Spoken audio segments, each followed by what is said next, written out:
Hey guys, this is Gianna Marila Netze, your website designer. So, there are three ways para mag-backup ng website. So, ngayon tuturuan ko kayo. So, any website, okay? So, punta muna tayo sa WordPress.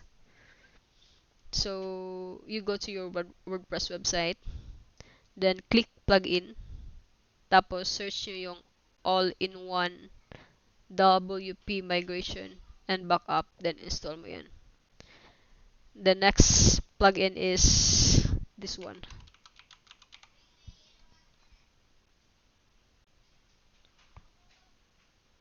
May different plugin din naman. So, depende kung ano yung gusto nyo. Pero, yung dalawa, yun yung gusto ko. So, ito, once install nyo to. So, once installed, ganito yung makikita nyo.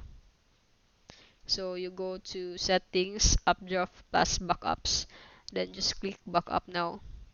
And then, you can check this. Then, click backup now. Make sure you delete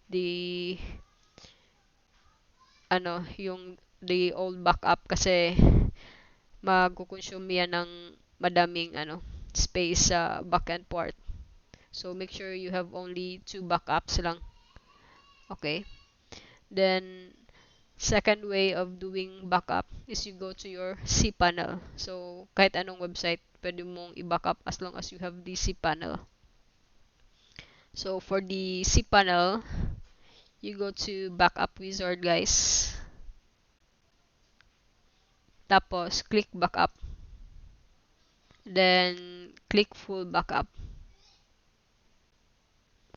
Tapos, generate backup. So, ganito yung mangyayari.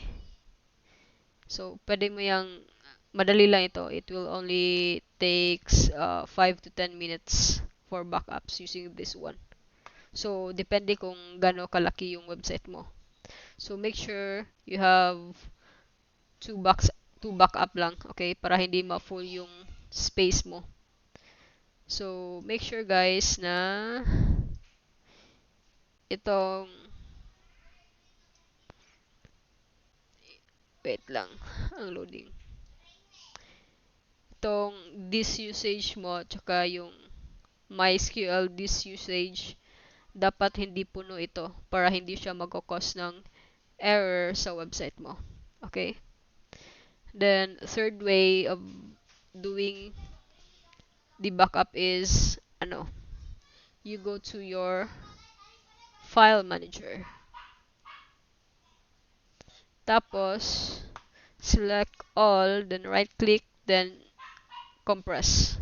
Tapos zip, then compress files. So, once tapos na yung makompress, makita mo yung .zip na file dito. If matapos na. So, hindi ko na yan i-execute. Tapos, this is only the files guys. So, dapat need mo ding i-backup yung yung database. So, for database, nag-screenshot lang ako para hindi nyo makita yung database name ko. So, if you go to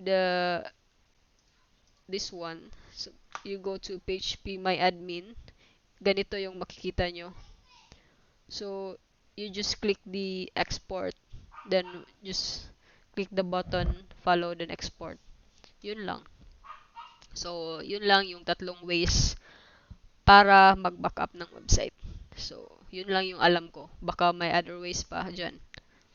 So, yun lang. If you have any questions, just comment lang below. That's all and thank you.